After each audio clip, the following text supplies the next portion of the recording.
நோய் வாழ்த்த வாழ்க. நாம் பார்க்க போகும் சித்தர் திருமூலர். இவர் இயற்பெயர் சுந்தரநாதன். இவர் 5000 வருடங்கள் வாழ்ந்தவர்.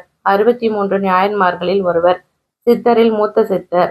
நந்தி தேவரையே குருவாக கொண்டவர். ஆதிசித்தர் எனவும் கூறுவர். அன்பே சிவம் என்று கூறியவர்.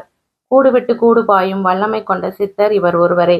இவர் பிறந்த ஊர் திருவாவடுதுறை அருகிலுள்ள சாத்தனூர். அந்த ஊரில் மாடு மேய்க்கும் மூலன் இறந்ததை பார்த்து பசுவின் துயர் தீர்க்க மூலன் உடம்பில் புகுந்ததால் இவர் திருமூலர் ஆனார். அங்கிருந்து தன் உடலுக்கு சென்ற பொழுது அங்கு உடல் இல்லாததால் இறைவனின் திரைவிளையாடல் என்று எண்ணி மூலன் உடம்பிலேயே இருந்து பாண்டிய நாடு சென்றார்.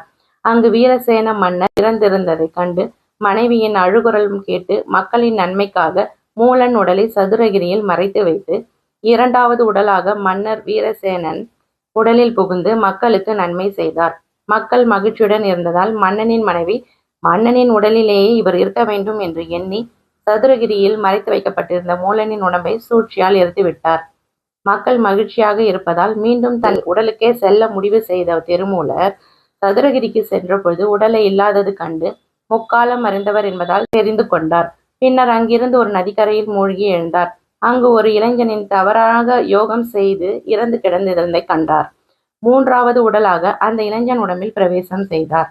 அரசனின் உடலை என்ன செய்யலாம் என்று எண்ணிய பொழுது மன்னனின் மனைவிக்கு கொடுத்த வாக்குறுதிப்படி மன்னன் உடலை அழிக்காமல் சிரஞ்சீவி தன்மை கொண்டு சில மூலிகை மருந்துகள் பூசி யானை உண்டி என்ற அகலமான மரத்தின் பொந்தில் மந்திரத்தால் மூடினார்.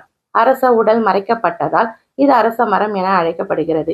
இப்படி கூடுவிட்டு கூடு பாயும் இவர் இறுதியில் ஆசிரமத்தில் யோகி உடலிலேயே இருந்து தவம் புரிந்து 1 வருடம் யோகத்தில் இருந்து ஒரு பாடல் என 3000 பாடல் எழுதியுள்ளார்.